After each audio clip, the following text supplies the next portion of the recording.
দেখুন, এখানে একটা গুরুত্বপূর্ণ ইনফরমেশন দেওয়ার জন্য আমি এখানে স্ক্রিনে এসছি, স্ক্রিনটা তোমাদের সাথে শেয়ার করছি। এখানে আমাদের ডাব্লু ওয়েস্ট বেঙ্গলের যে এসএসসি গভর্নমেন্ট রয়েছে, এখানে আমাদের গ্রুপ সি এবং গ্রুপ ডি রিক্রুটমেন্ট হচ্ছে। সেখানে আমি তোমাদের 2 মিনিট সময় নিয়ে নিচ্ছি। এখানে রিক্রুটমেন্টের জন্য আমরা কিটা দেখতে পাবো বা কত ভ্যাকেন্সি রয়েছে। প্রথমে গুগলে আসবে, এখানে প্রথমেই দেখো আমার www.wbssc.gov.in বলে এখানে সার্চ করব। সার্চ করলেই প্রথমে আমরা দেখতে পাবো West Bengal school Service commission. এখানের উপরে ক্লিক করব। ক্লিক করার পরে এখানে দেখো এইরকম একটা ওয়েবসাইট দেখাবে। যাদের ডেস্কটপ মুড সাইট করা নেই তারা অবশ্যই করে নেবে। করে নেওয়ার পরে এখানে দেখো ওল্ড ওয়েবসাইট বলে একটা জিনিস দেখা যাচ্ছে। ওল্ড ওয়েবসাইটের উপরে ক্লিক করলাম। ওল্ড ওয়েবসাইটের উপরে ক্লিক করলে এখানে 29 তারিখের যে নোটিফিকেশানটা আছে, শর্ট নোটিশ, তার উপরে ক্লিক করবে। 29 তারিখের নোটিশের উপরে ক্লিক করলে আমরা এখানে ডিটেলসটা দেখতে পাবো।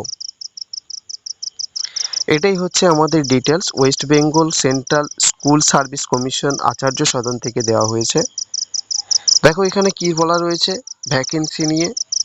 মহামান্য সুপ্রিম কোর্টের আদেশে বা নির্দেশে 4800 অ্যাপেল নাম্বার যেটা রয়েছে, এখানে গ্রুপ ডি আর গ্রুপ সির ভ্যাকেন্সি দেওয়া রয়েছে। পরিষ্কারভাবে তোমরা দেখতে পাচ্ছ। এই যে গ্রুপ সির ভ্যাকেন্সিটা কত দেওয়া রয়েছে না 2989 অর্থাৎ 2989 এবং গ্রুপ ডি রয়েছে 5488। কবে নাগাদ অ্যাপ্লাই হবে দেখো, এখানে অ্যাপ্লাইয়ের ফার্স্ট ডেট দেওয়া রয়েছে 16ই সেপ্টেম্বর 5টা থেকে 31শে অক্টোবর পর্যন্ত এটা চলবে। আর ফিজ যেরকম লাগে সেটা তোমরা সবাই জানো সেই মতো। তাছাড়া এটা হচ্ছে শর্ট নোটিশ, তোমরা 16 তারিখে ফর্ম ফিল আপ করতে পারবে। অফিসিয়াল ওয়েবসাইটটা একদম নিচে দেওয়া রয়েছে, ভালো করে দেখো। এবং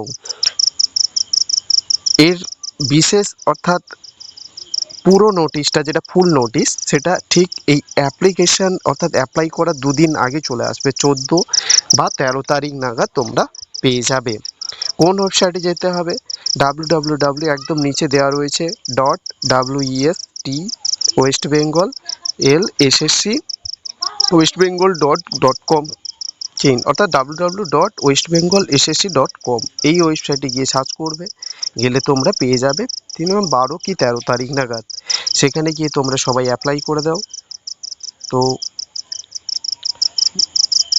চলুন পরের প্রশ্নে যাওয়া যাক। মোবাইল স্ক্রিনের মাধ্যমে দেখলেন আপনারা কিভাবে আমরা গ্রুপ সি আর গ্রুপ ডির রিক্রুটমেন্টের নোটিফিকেশানটা আমি তুলে ধরলাম, সেটা তোমাদেরকে দেখালাম। এবং আগামী 16ই সেপ্টেম্বর থেকে পরবর্তী অক্টোবর মাসের শেষ পর্যন্ত এটা ফর্ম ফিল আপটা চলবে। তো আপনারা যতই শীঘ্রই পারবেন সেটা করে ফেলবেন এই আশা রাখছি। এখন আমরা করব অর্থনীতি থেকে, অর্থাৎ WB police sub inspector and lady sub inspector prelims examination 2019। এখানে অর্থনীতি থেকে আসা 5টি প্রশ্ন ছিল, সেই 5টি প্রশ্ন আপনাদের কাছে সলভ করব, ডিসকাস করছি। চলুন সেইগুলো করা যাক। প্রথমে বলা রয়েছে নিচের কোনটি বর্তমান ভারতের বৃহত্তম পাবলিক সেক্টর বাণিজ্যিক bank? Option A IDBI bank, option B ভারতীয় state bank, option C ICICI bank, option D Indian bank. কোনটা সঠিক হবে?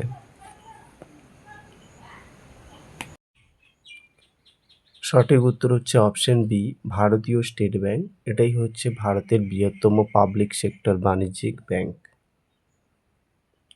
প্রসঙ্গত এটা মনে রাখো যে SBI এর 24,000 শাখা আছে। SBI মানে স্টেট ব্যাংক অফ ইন্ডিয়া, এর প্রায় 24,000 শাখা রয়েছে।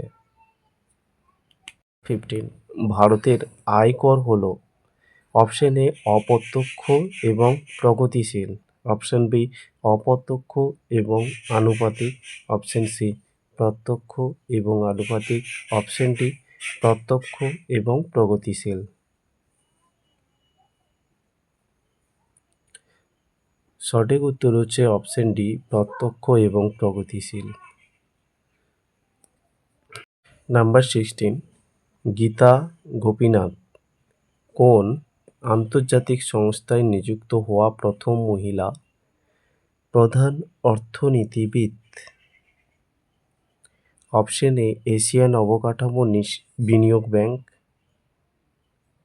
অপশন বি বিশ্ব ব্যাংক, অপশন সি এশিয়ান উন্নয়ন ব্যাংক, অপশন ডি আন্তর্জাতিক মুদ্রা তহবিল।